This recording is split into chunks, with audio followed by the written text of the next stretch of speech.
اچھا ایک بات میں آپ کے سامنے رکھنا چاہتا ہوں. دیکھیں یہ جو القادر ٹرسٹ کا کیس ہے, تھوڑا سا میں چاہتا ہوں کہ ذرا کوئی بیک گراؤنڈ جو ہے نا اس کا وہ میں ایکسپلین کروں. میں اپنا پرسپیکٹو رکھتا ہوں, پھر آپ بھی اس کے بارے میں تھوڑی روشنی ڈالیے گا.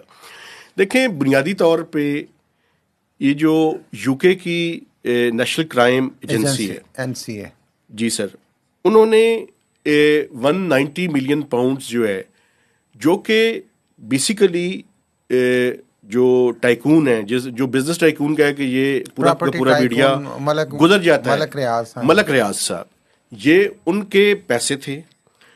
اور بیسیکلی NCA نے جو اپنی اسٹیٹمنٹ جاری کی, اس اسٹیٹمنٹ کے اندر انہوں نے اسٹیٹ آف پاکستان کو یہ پیسے واپس کیے تھے.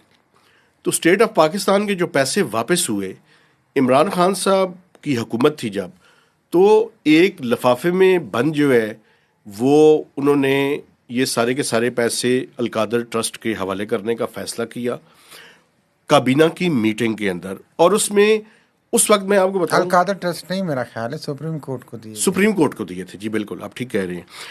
اس پہ جو سب سے امپورٹنٹ آدمی تھا جس نے وہاں پہ کابینہ کے اندر اس کے بارے میں آواز اٹھائی تھی, وہ شیخ رشید صاحب تھے. انہوں نے کہا تھا کہ یہ آپ ہمیں بتائیں تو صحیح کہ کیا کر رہے ہیں, کہ آپ لوگ کر کیا رہے ہیں.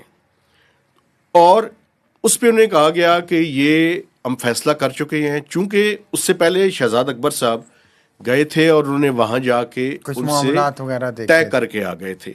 تو کابینہ سے سٹیمپ اس کی لی گئی, اپروول دی گئی اور سپریم کورٹ کو دیے گئے. سپریم کورٹ سے پھر نکل کے وہ القادر ٹرسٹ کی طرف گئے.